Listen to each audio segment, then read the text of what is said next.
आठवें वेतन आयोग को लेकर एक ऐसा अपडेट सामने आया है जो लाखों कर्मचारियों की जेब भर सकता है। चर्चा इस बात की है कि अगर नए वेतन आयोग को लागू करने में देरी होती है तो कर्मचारियों को लाखों रुपए का एरियर मिल सकता है। कुछ मामलों में यह रकम 14 लाख रुपए तक पहुंचने की संभावना जताई जा रही है। अब सवाल है कि आखिर ऐसा कैसे हो सकता है? दरअसल नियम के मुताबिक आठवें वेतन आयोग की सिफारिशें 1 जनवरी 2026 से लागू होनी चाहिए थी, लेकिन अभी तक आयोग की प्रक्रिया पूरी नहीं हुई है। हाल ही में कर्मचारियों और संगठनों से सुझाव लेने की अंतिम तारीख बढ़ाकर 15 जून 2026 कर दी गई है। विशेषज्ञों का मानना है कि आयोग की सिफारिशों को मंजूरी मिलने और नए वेतन ढांचे को लागू होने में अप्रैल 2027 तक का समय लग सकता है। यानी अगर सरकार अप्रैल 2027 में इसे लागू करती है तो जनवरी 2026 से लेकर अप्रैल 2027 तक के लगभग 15 महीनों का अंतर बन जाएगा। यही अंतर कर्मचारियों के लिए एरियर के रूप में बड़ी रकम लेकर आ सकता है। अब बात करते हैं उस गणित की जिसकी सबसे ज्यादा चर्चा हो रही है।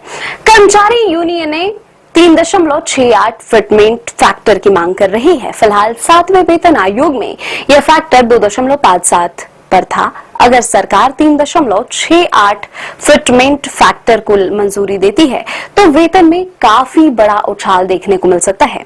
उदाहरण के तौर पर कैबिनेट सचिव स्तर के अधिकारी की मौजूदा बेसिक सैलरी करीब 2,50,000 रुपए है।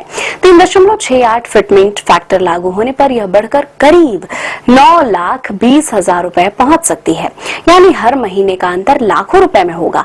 यही वजह है कि सिर्फ कुछ महीनों का एरियर जुड़ने पर यह रकम करीब 14 लाख रुपए तक पहुंचने का अनुमान लगाया जा रहा है।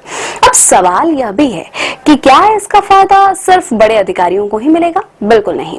लेवल 1 के कर्मचारियों की मौजूदा बेसिक सैलरी 18,000 रुपए है। अगर 3.68 फिटमेंट फैक्टर लागू होता है तो यह बढ़कर 66,240 रुपए हो सकती है। यानी हर महीने लगभग 48,000 रुपए से ज्यादा का अंतर बनेगा। ऐसे में कई महीनों का एरियर जोड़ने पर लाखों रुपए का फायदा हो सकता है। हालांकि यहाँ एक बात समझना बेहद जरूरी है, अभी तक सरकार ने फिटमेंट फैक्टर पर कोई अंतिम फैसला नहीं लिया है।